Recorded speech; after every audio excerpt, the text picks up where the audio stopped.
Hello and welcome back to my channel. Today I thought I'd share with you guys a story of something that's happened to me very recently, and I'm actually still in the process of recovering from it. I thought maybe it would be help to somebody else experiencing the same thing, because this is definitely a first for me. So about a month and a half ago, I started having a really itchy spot behind my right arm and on my lower left back, both at the same time. It started off by a little bump, and it was just extremely itchy, like a bug bite. I thought nothing of it because I work on a farm, I'm constantly outside working, and bug bites are normal. I get bit by the yellow flies, by mosquitoes, by ticks, by anything. So I thought it was that at first, so I just ignored it, but to the point where it started spreading. It was really itchy. I couldn't find any relief, and it just kept spreading and spreading. The moment where I figured this was not a bug bite is when it started spreading to other parts of my body that were completely unrelated. So the first thing I noticed, it started on my right arm, and then it started spreading to my left arm, the same spot in the back of the arm. It also started on my right lower back, and then it started spreading to my left lower back.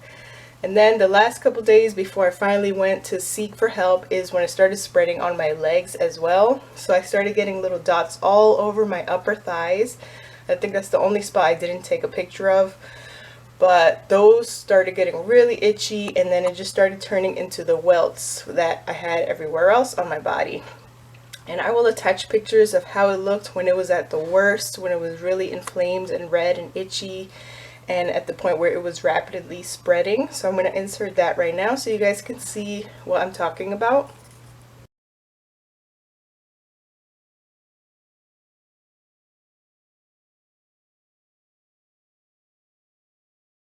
And I also wanted to mention, while this thing, whatever it was spreading, this is the type of things that I was trying. I'll get to this later, but I tried this Neosporin. It's supposed to be for pain and itching. This did absolutely nothing.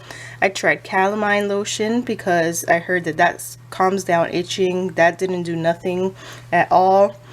I tried coconut oil mixed with tea tree oil, just because maybe I was kind of afraid that maybe it was scabies or skin mites or something, and I wanted to try this because that supposedly kills the mites, but that didn't really do anything. I feel like it helped calm down my skin a little bit, but it didn't do anything for me. And then I tried this. I had this previously for my daughter. This one was prescribed to me at the doctor, but I had this. This is for eczema. It's like a steroid cream. So I was trying this on my own as well, and it wasn't really bringing me any relief. So this is all the things that I tried on my own before seeking medical attention. So I tried all that stuff. Nothing was working. It continued to spread and get more and more intense and inflamed and like swollen. I don't think I was experiencing a fever, but the actual rash was really hot to the touch. So I finally gave up, and one day I went to the hospital because I really didn't know what this was, and it was just going to continue to get worse and worse. So I went to the hospital. They did take my temperature, and they said it was a very low fever. Not really a fever, but I think it was 99 point something or 99. So they were kind of concerned. They asked me if I was running a fever, but I hadn't really been taking my temperature, so I don't know. But anyway, I saw the doctor at the hospital, and he took a couple good looks at me and said it looked like a really bad eczema flare-up. I asked him if he thought maybe it could be scabies. He said it looked nothing like scabies, so that was definitely a relief. And another reason why I don't think it was scabies is because nobody in my family was experiencing the same thing, and scabies is really contagious. So that is good that it wasn't that, but he said it did look like really bad eczema. I've never had eczema like this. I'll touch on some points later on when I explain to you how I think I'm healing myself. But the only time I've ever had eczema in the past is when I worked in a bakery. I was constantly handling baked goods there, constantly taking on and putting on gloves, constantly around flour, which is a big factor, constantly around sugar. So I used to get eczema all over my hands, especially from like the constant hand washing and I think the constant messing with doughs and flours. And also, when I eat a lot of bread, when I eat a lot of like pizza, just plain like French bread loaves, or a lot of baked items, I get eczema around my mouth sometimes. I especially notice it on the right side. So that has happened to me in the past, but I've never had eczema like that, spreading all over my body and being intensely itchy like that. So he said it looked like a really bad eczema outbreak. And what he prescribed to me was the same ointment that I was already using for my daughter's eczema when she was younger. So he prescribed me this, and then he prescribed me, I don't know how to pronounce it, prednisone and hydroxyzine. But one of these, I think this one is the one that is like a really strong allergy medicine, and it basically calms down all your symptoms. The other one is supposed to slow down your immune system to kind of stop it from attacking itself. That combined with just Aquaphor that you find at any little pharmacy. That's just for encouraging your skin to heal. And I was starting to get like the dry, scaly patches as well. So that's why he prescribed that. And I tried all that stuff. I feel like the one that was a really strong allergy medicine helped the most because it let me sleep at night. It made me really sleepy and drowsy. And I was able to get the rest that I needed and avoid scratching and making everything even worse. But in the long run, I think not even a week in, this was enough for 7 days.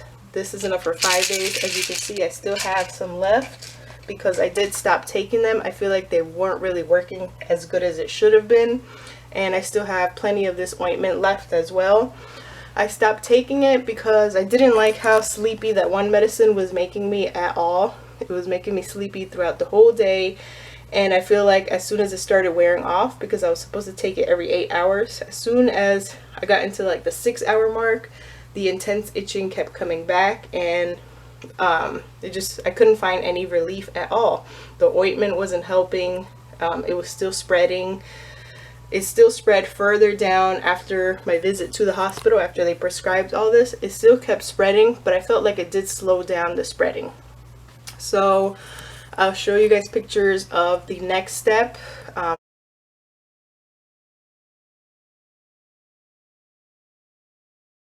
First, I wrote down on my calendar a change of diet that I wanted to try out, because I looked on Google, kind of my own research, because the doctor at the hospital pretty much just prescribed me the medicine, dismissed me with it being a bad case of eczema, which is so weird because I've never had this.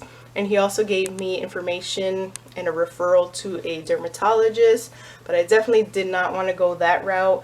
I've heard stories on Google and just from experience with doctors in the past, all they're going to do is keep prescribing me these steroid ointments and keep experimenting with different medications, and eventually my body's going to get used to that. And the last thing I want is a steroid withdrawal in the future if I want to completely stop these ointments and all these medications.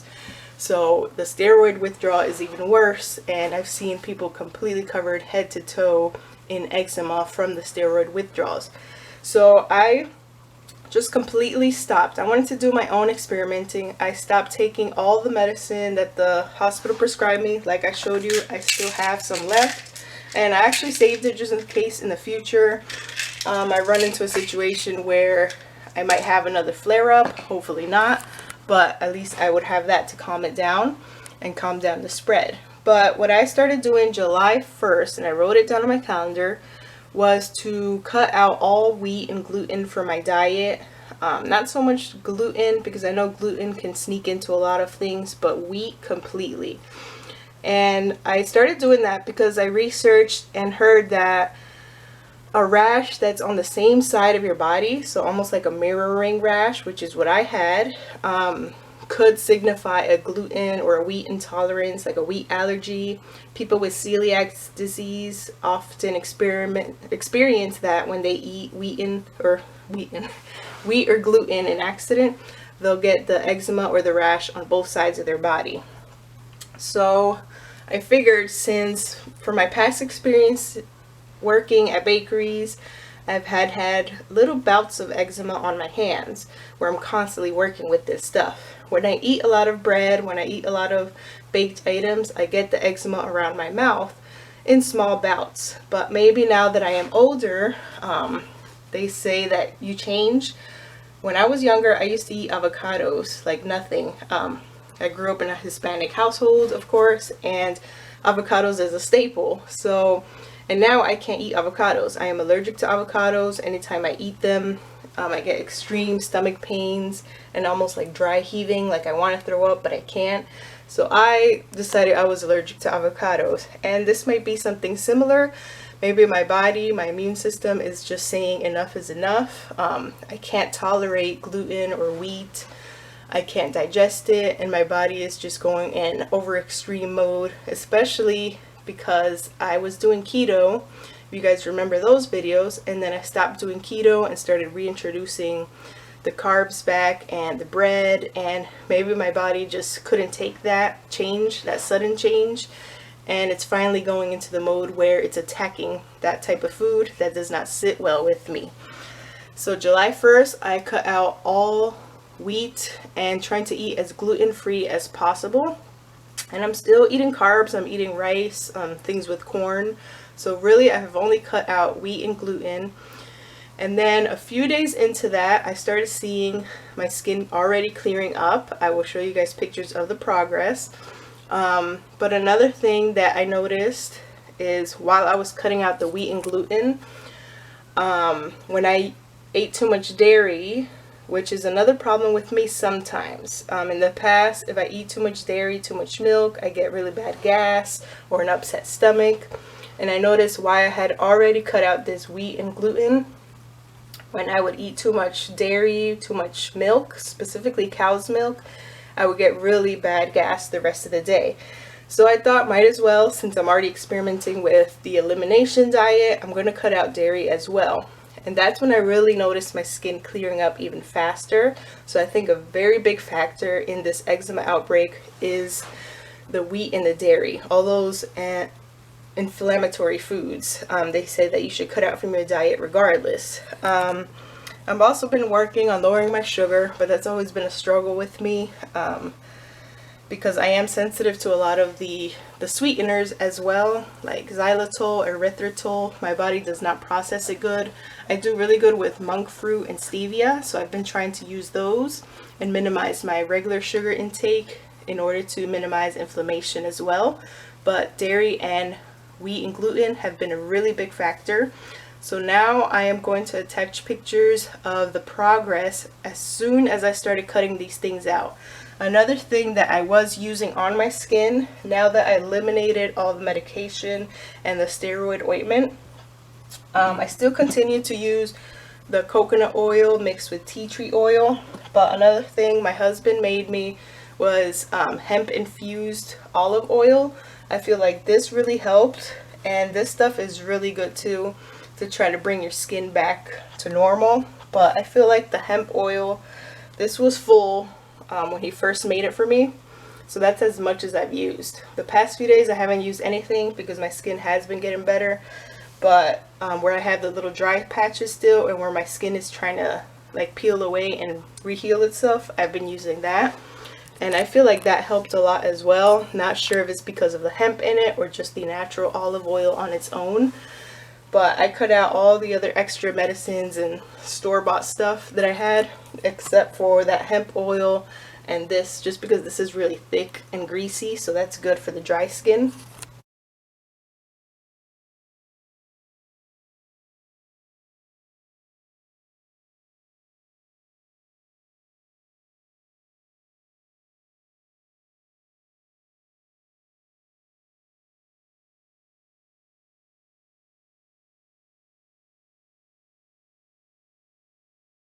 So as you can see, everything started clearing up. The first thing I noticed was the texture of my skin, that swelling that I had, the puffiness and the redness started to go down. You could still see a color change in my skin, but it was smooth to the touch. Like, it finally felt like my regular skin again. I did still have some bumps, and it had spread a little bit to my elbows.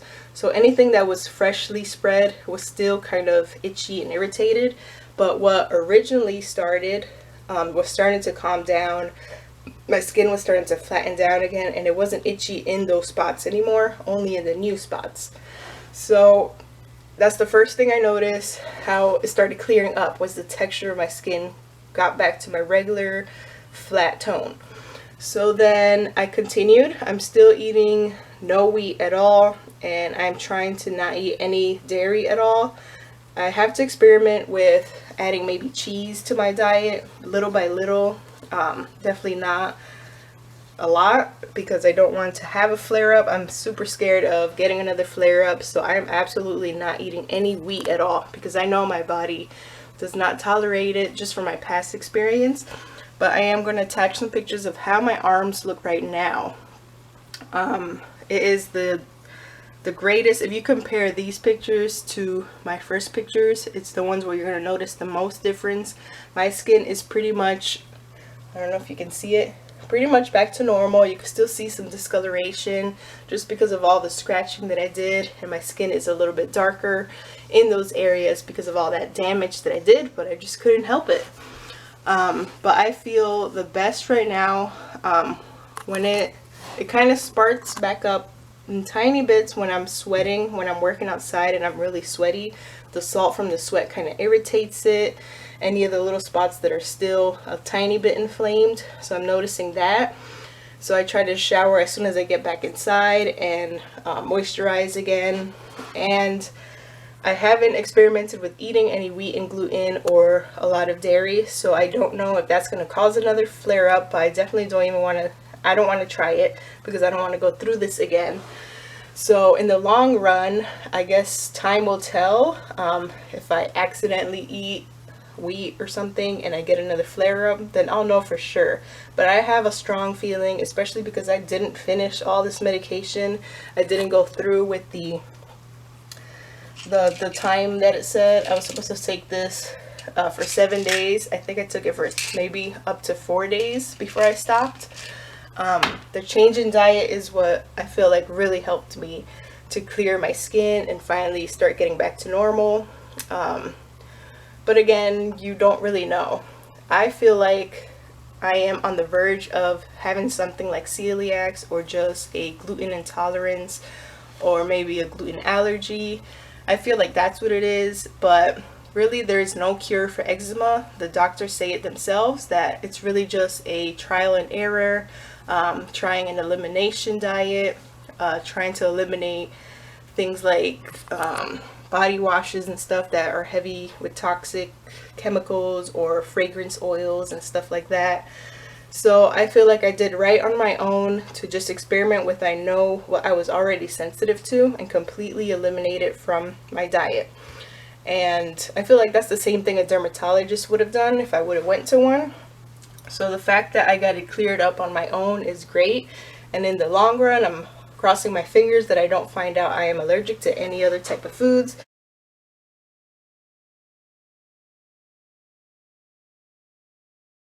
I am feeling so much better now, and I can't wait to get completely back to normal. I think I have another 2 weeks left before my skin is completely clear, as long as I continue up with what I'm doing. And after that, it's just going to be about healing my scarring from all the scratching, especially on my legs. I have dark spots of where I was so intensely scratching, so I'm definitely going to add vitamin E oil and stuff that will repair and heal my skin from all the scarring, so that my skin completely can get back to normal, to how it was before. So thanks again for watching this video and letting me share my experience with you guys. I hope that it can help somebody out there, and definitely think about considering changing your diet if you are experiencing something like this, because 9 times out of 10 I feel like it's something that you're eating, your body's not agreeing with, and it's going in full-on attack mode. So don't forget to subscribe to my channel. The next videos I'll be posting will be continuation of our TTC journey and pregnancy testing videos. So I'll continue sharing those with you guys. I'll see you guys in the next video, and stay tuned.